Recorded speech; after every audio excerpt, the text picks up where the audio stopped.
நீதிக் கதை. ஞானத்தின் புதையல். மலைக்குறிச்சி என்ற அழகிய கிராமத்தில் கபிலன், மாறன் என்ற இரு நண்பர்கள் இருந்தனர். கபிலன் அறிவாளி மற்றும் நிதானமானவன். மாறனோ தைரியமானவன், ஆனால் சற்று அவசரக்காரன். ஒரு நாள் கிராமத்து முதியவர் ஒருவர் அவர்களிடம், நமது மலைக்கு அப்பால் இருக்கும் புதையல் மலையில் சூரிய கல் என்ற அதிசய கல் இருக்கிறது. அதை கண்டுபிடிப்பவர்களுக்கு அது எல்லையில்லா செல்வத்தை வழங்கும். ஆனால் அந்த பயணம் ஆபத்து நிறைந்தது என்றார். இதைக் கேட்ட மாறனுக்கு ஆசை பிறந்தது. கபிலா, நாம் அந்த சூரிய கல்லை கண்டுபிடிப்போம், நாம் பெரும் பணக்காரர்கள் ஆகலாம் என்றான். கபிலனுக்கு செல்வத்தில் ஆசை இல்லை என்றாலும் அந்த சாகசப் பயணத்தில் ஆர்வம் கொண்டான். இருவரும் பயணத்தைத் தொடங்கினர். அடர்ந்த காடு, செங்குத்தான பாறைகள், வேகமாக ஓடும் ஆறு என பல தடைகளை தாண்டினர். மாறன் தன் உடல் வலிமையை பயன்படுத்தி தடைகளை தகர்த்தான். கபிலன் தன் அறிவை பயன்படுத்தி சரியான பாதையை கண்டுபிடித்தான். பல நாட்களுக்குப் பிறகு அவர்கள் ஒரு பெரிய குகையின் வாசலை அடைந்தனர். உள்ளே சென்றதும் ஒரு கல் கதவு வழியை மறித்தது. அதன் மீது ஒரு புதிர் எழுதப்பட்டிருந்தது. என்னிடம் நகரங்கள் உண்டு, ஆனால் வீடுகள் இல்லை. காடுகள் உண்டு, ஆனால் மரங்கள் இல்லை. தண்ணீர் உண்டு, ஆனால் மீன்கள் இல்லை. நான் யார்?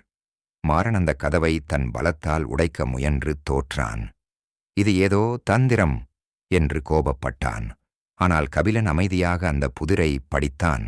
சிறிது நேரம் யோசித்துவிட்டு, விடை தெரிந்துவிட்டது, இதன் விடை வரைபடம், மேப் என்றான். அவன் சொன்ன மறுகணம் அந்த கல் கதவு மெதுவாகத் திறந்தது. உள்ளே தங்கக் குவியல்களோ வைரங்களோ இல்லை. மாறாக ஒரு பீடத்தின் மீது சூரியனைப் போல ஒளி வீசும் ஒரு சிறிய கல் இருந்தது. அதுதான் சூரிய கல். மாறன் ஏமாற்றத்துடன் அதை பார்த்தான். கபிலன் அந்த பீடத்தின் கீழே இருந்த வாசகத்தை படித்தான். அதில், இந்த மலையின் உண்மையான புதையல் தங்கம் அல்ல, ஞானமே. தைரியமும் அறிவும் கொண்டு தடைகளை தாண்டுவதே உண்மையான வெற்றி.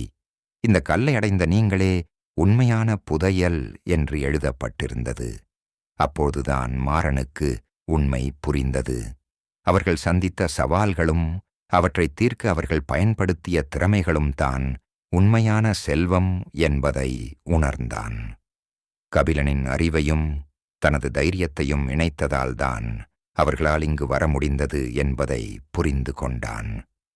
இருவரும் அந்த சூரிய கல்லை எடுக்காமல் அதற்கு வணக்கம் செலுத்திவிட்டு திரும்பினர். அவர்கள் தங்கத்துடன் கிராமத்திற்கு திரும்பவில்லை. ஆனால் விலைமதிப்பில்லாத அனுபவத்துடனும் ஞானத்துடனும் திரும்பினர். நீதி. உண்மையான செல்வம் பொருள்களில் இல்லை, நமது அனுபவத்திலும் அறிவிலுமே உள்ளது. தைரியமும் ஞானமும் இணையும் போது எந்தத் தடையையும் வெல்லலாம்.